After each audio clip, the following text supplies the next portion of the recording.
segala akal, kiranya memelihara hati dan pikiran saudara di dalam Kristus Yesus Tuhan kita. Amin. Saudara yang dikasihi Tuhan Yesus Kristus, kita buka Alkitab kita Mazmur 69 ayat 30 sampai ayat 37. Demikian firman Tuhan, saya bacakan. Tetapi aku ini tertindas dan kesakitan, keselamatan daripadamu, ya Allah, kiranya melindungi aku. Aku akan memuji-muji nama Allah dengan nyanyian, mengagungkan Dia dengan nyanyian syukur.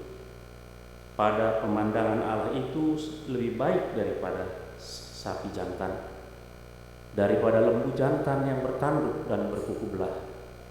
Lihatlah hai orang-orang yang rendah hati, dan bersukacitalah kamu yang mencari Allah. Biarlah hatimu hidup kembali, sebab Tuhan mendengarkan orang-orang miskin dan tidak memandang hina orang-orangnya yang dalam tahanan. Biar langit dan bumi memuji-muji Dia, lautan dan segala yang bergerak di dalamnya. Sebab Allah akan menyelamatkan Sion dan membangun kota-kota Yehuda, supaya orang-orang diam di sana dan memilikinya. Anak cucu hamba-hambanya akan mewarisinya, dan orang-orang yang mencintai namanya akan diam di situ. Demikian firman Tuhan. Saudara-saudara yang dikasihi Tuhan kita Yesus Kristus, Mazmur 69 ini adalah salah satu mazmur yang begitu banyak dikutip dalam Perjanjian Baru, terutama berkenaan dengan penderitaan Tuhan kita Yesus Kristus. Oleh sebab itu sering orang-orang Kristen menyebutnya dengan mazmur tentang Mesias. Kenapa? Sebab penderitaan dari Daud yang menulis mazmur ini dan penderitaan dari Kristus yang dimusuhi oleh orang-orang, yang dibenci oleh orang-orang atau musuh-musuhnya, ada perpadanannya. Maka orang Kristen walaupun tidak menghunjuk langsung kepada nubuatan tentang Mesias, orang-orang percaya kepada Kristus menganggapnya itu sebagai nubuat yang tidak langsung tentang Mesias. Saudara yang dikasihi Tuhan kita Yesus Kristus, kita tidak tahu dan para ahli juga mengatakan tidak sepakat dan bahkan tidak tahu kapan ditulis, dalam peristiwa apa, dalam teks, dalam konteks apa Mazmur ini. Yang pasti Mazmur ini mencoba menggambarkan tentang penderitaan dari Daud. Jadi dia menggambarkan penderitaan dengan metafora. Dan teks kita atau perikop kita adalah bagian penutup dari apa yang dia jabarkan tentang penderitaannya dan harapan dia di bagian terakhirnya, yaitu ayat 30-37. Saudara, nampaknya pemazmur mengalami satu situasi yang amat sangat sulit. Bahkan dia sendiri tidak dapat berbuat apa-apa. Bahkan dari ayat 1 sampai ayat 13 digambarkan keadaannya dengan metafora yang terendam oleh air atau dengan arus segala macam. Itu digambarkan dia. Itu untuk menggambarkan bahwa situasinya memang sangat sulit. Dan dalam ayat-ayat berikutnya, selain dia menggambarkan bagaimana musuh-musuhnya membencinya, bagaimana musuh-musuhnya mencelakainya, tetapi dia juga menggambarkan dirinya sendiri juga tidak luput dari dosa. Jadi gambarannya ada dua, orang yang menyerang dan orang yang atau dirinya yang penuh dengan dosa di hadapan Tuhan. Inilah yang mengakibatkan dia merana dan menderita.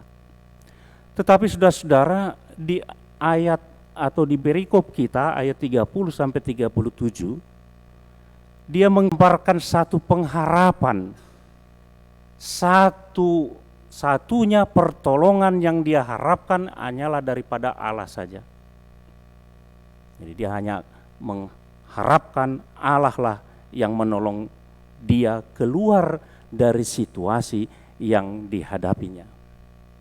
Jadi sebabnya kalau kita baca ayat 30, sayangnya di bahasa Indonesia kurang nampak, apalagi ayat 32, ayat 31, aku akan memuji-muji, artinya belum akan nanti sesuatu yang terjadi setelah Allah menyelamatkan, maka dia akan memuji-muji, dan puji-pujiannya itu lebih dari sekedar atau melebihi dari kurban bakaran yang biasa dilakukan orang Israel. Bahkan ayat 33 dikatakan, lihatlah hai orang-orang yang rendah hati dan bersukacitalah. Sebetulnya kalau bahasa aslinya itu tetap aja future yang akan datang.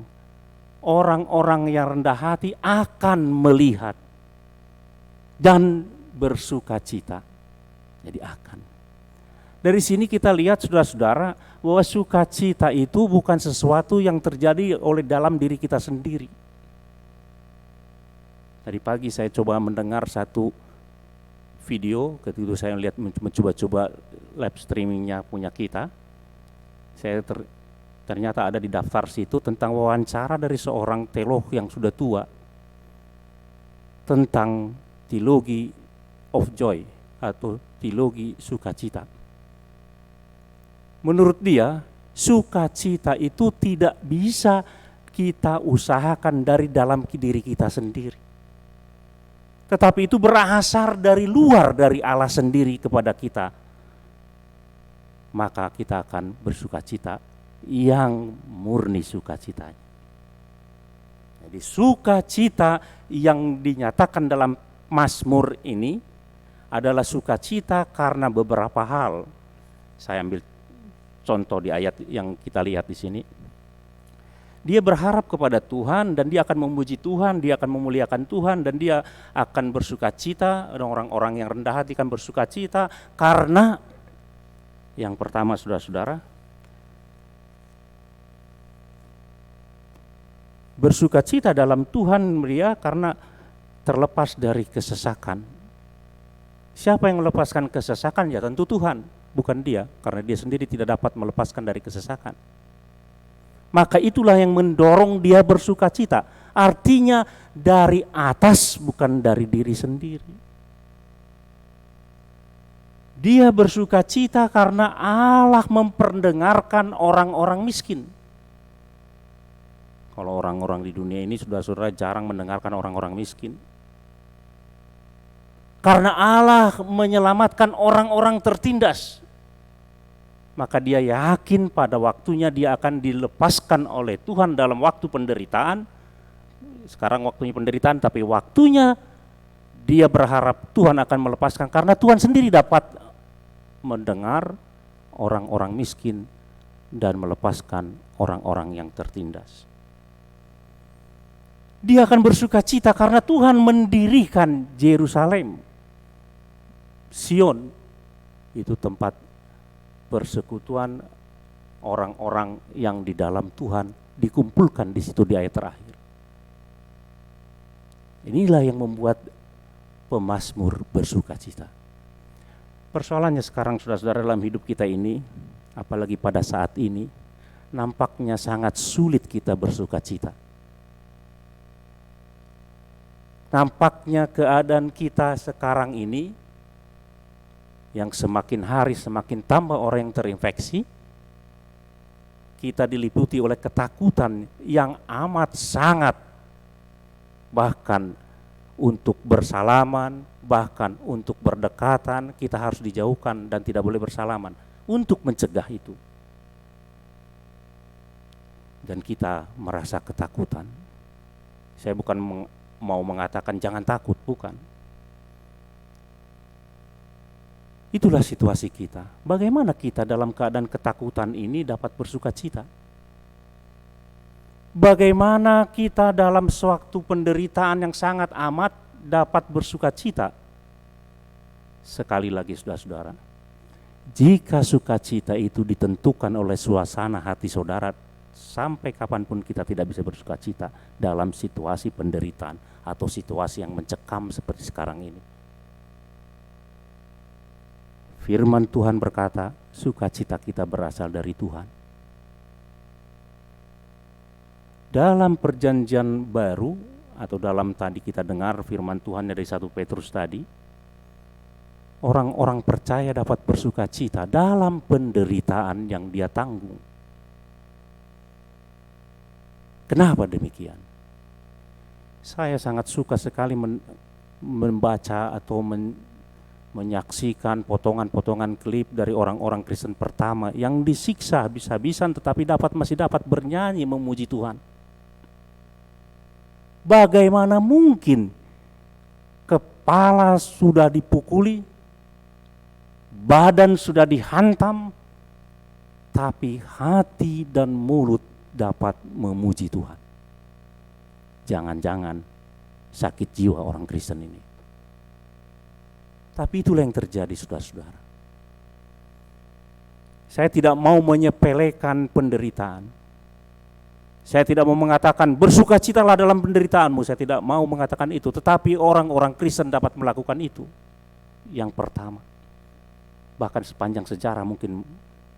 Kenapa itu? Karena yang menentukan sukacitanya bukan di dalam dirinya. Itu berasal dari luar. Dari Tuhan sendiri. Kita sebentar lagi masuk masa penderitaan atau masuk kepada minggu-minggu suci. Semakin dekat, maka kita akan diingatkan tentang pergumulan Tuhan kita Yesus Kristus yang menanggung derita untuk kita. Saudara, banyak orang menyepelekan bahwa Kristus itu menanggung derita, ya mudahlah karena dia Tuhan. Ternyata tidak demikian. Buktinya mana? Taman Getsemani. Dia betul-betul bergumul habis-habisan dengan penderitaan yang akan dia tanggung. Dia tidak menganggap penderitaan itu hal yang sepele. Tetapi dia menganggapnya sebagai sesuatu yang berat sehingga sampai keringatnya bercampur dengan tetesan darah. Itu tanda-tanda orang yang tertekan berat katanya. Maka pembuluh-pembuluh darah halus itu pecah dan darah mengalir bersamaan dengan keringat katanya.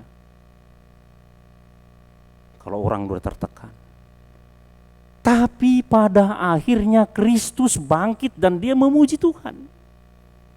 Dia dapat melaluinya tanpa ketakutan sedikit pun. Bukan berarti penderitaannya enteng, remeh. Demikian juga dalam hidup kita ini, saudara-saudara.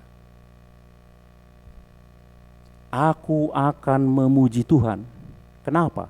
Kata pemazmur.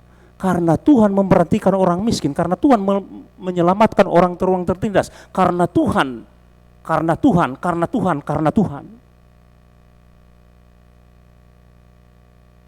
Maka sukacitanya berasal dari Tuhan.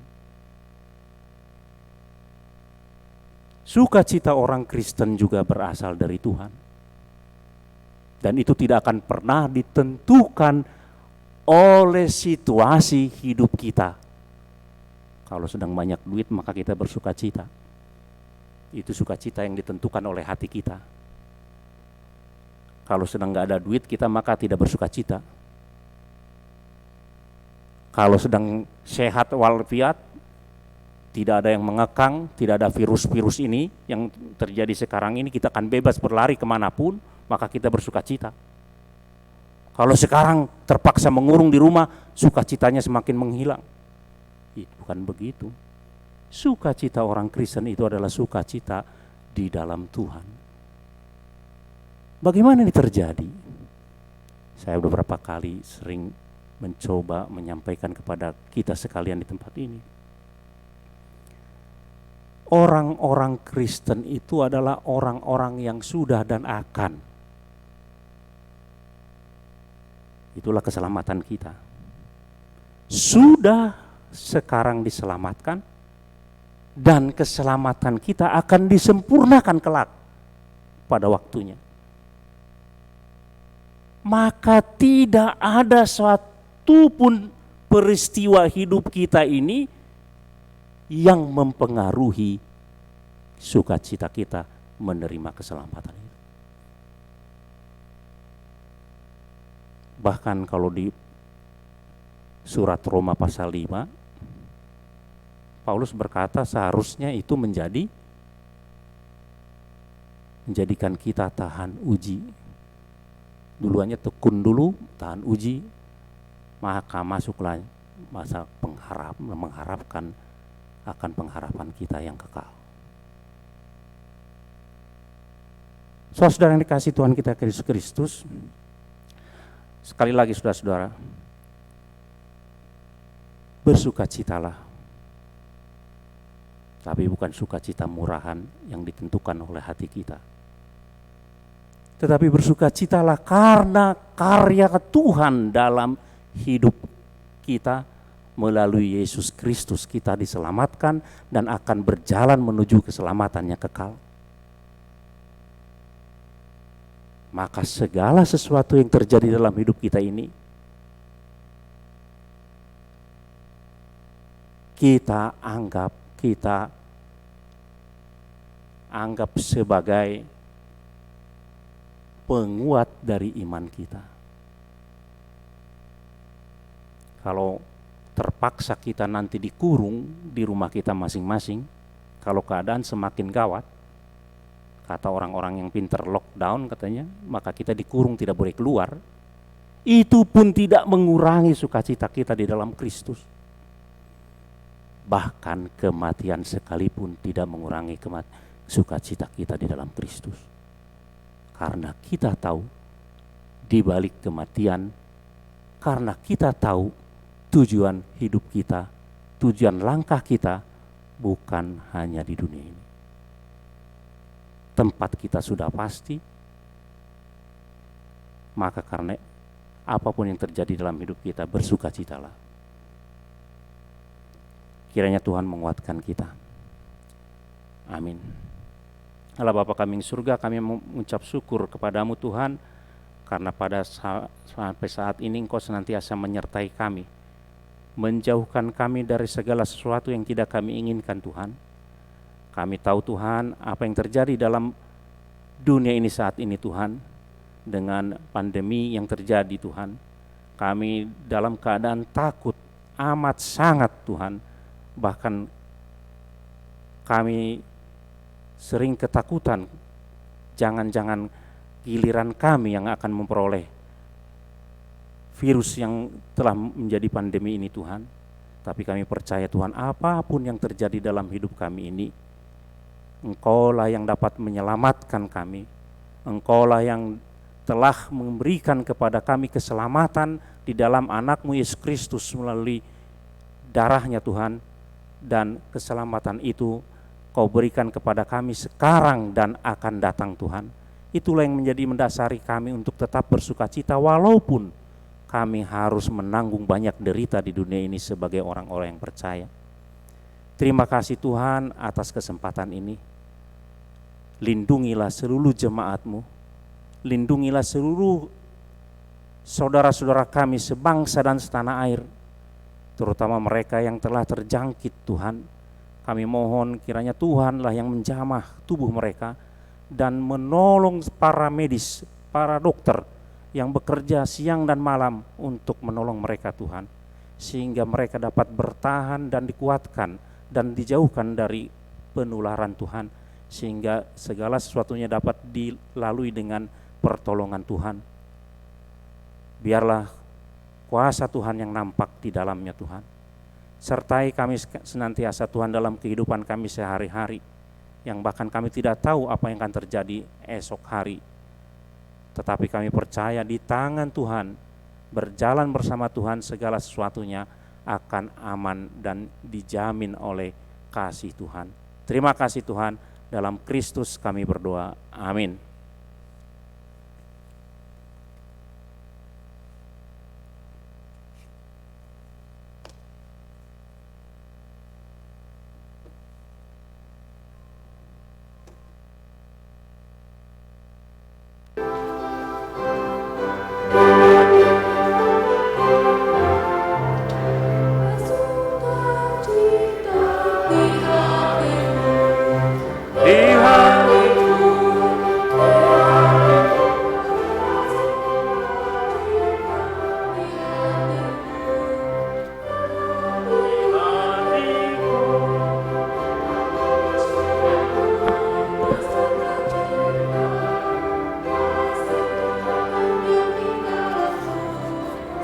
Aku bersuka dan cita, kasih Tuhan diam di hatiku.